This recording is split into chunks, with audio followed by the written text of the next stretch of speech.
Un saludo muy cariñoso para ustedes en este domingo 25 de octubre, domingo 30 del tiempo ordinario.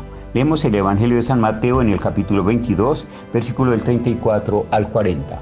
Al enterarse los fariseos de que había tapado la boca a los saduceos, se reunieron alrededor de él. Y uno de ellos, doctor en la ley, le preguntó maliciosamente: «Maestro, ¿cuál es el precepto más importante de la ley?». Le respondió: «Amarás al Señor tu Dios con todo tu corazón, con toda tu alma y con toda tu mente. Este es el precepto más importante, pero el segundo es equivalente: amarás al prójimo como a ti mismo. De estos dos mandamientos dependen la ley entera y los profetas». Palabra del Señor. Gloria a ti, Señor Jesús.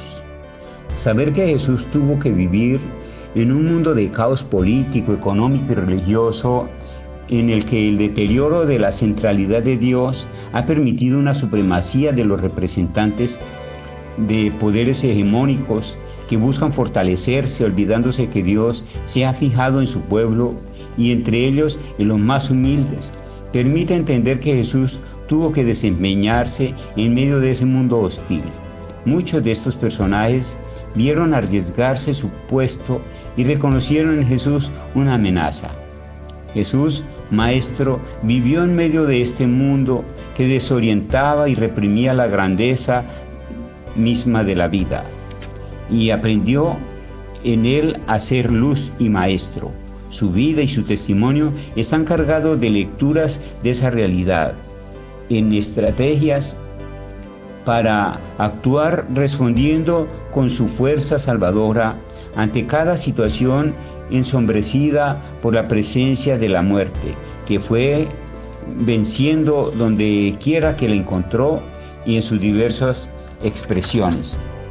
Jesús tuvo que tener muy clara su misión y estarla retroalimentando constantemente. De igual forma, estudiar esa realidad de donde provenía el deterioro de la vida, las pretensiones de los grupos de poder, sus posiciones religiosas, sus prioridades.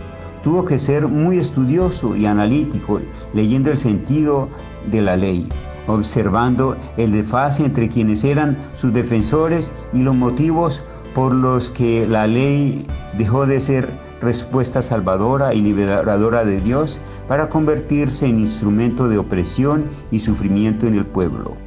Los discípulos no son una excepción en medio de esta realidad. Cada uno vive en medio de una realidad cruel que aniquila la vida, y el discípulo está llamado a ser esperanza, luz y vida. Para el desempeño de esta realidad es necesario tener certeza, claridad absoluta sobre las prioridades, tanto del amor del Padre como de las necesidades de la humanidad. En medio de muchas ofertas trascendentales, ¿cuál es la oferta del verdadero Dios? En medio de muchas leyes, ¿cuáles son las fundamentales? En medio de miles de opiniones, ¿cuál es la más correcta de acuerdo a su prioridad, a la necesidad de la vida? Jesús vive en un espacio polarizante. Los grupos de poder acostumbran a calificar sus expresiones dentro de uno u otro bando, y si cuestionan a un grupo, el otro lo siente a su favor. En algún momento un grupo se quejó porque los cuestionamientos que estaba haciendo a los fariseos le llegaba también a ellos. Entonces Jesús se centró en cuestionarlo directamente también. Mateo nos cuenta la actitud de los fariseos cuando supieron que Jesús cayó a los saduceos. Se reunieron alrededor de Jesús, le hacen una pregunta de forma maliciosa. Es una pregunta confrontativa que busca medir los conocimientos y destrezas en la interpretación de la ley.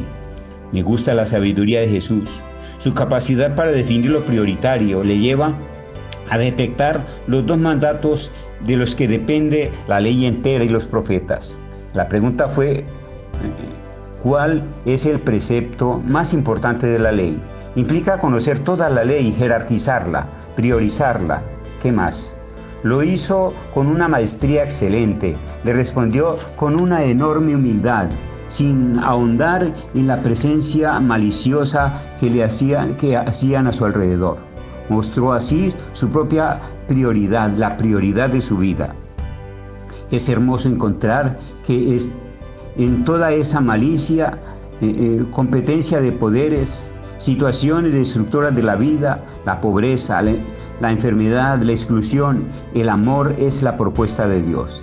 Tener en cuenta a Dios es tenerse en cuenta a sí mismo, su propia estima, y desde ahí poder ir al hermano y hacerse prójimo con él.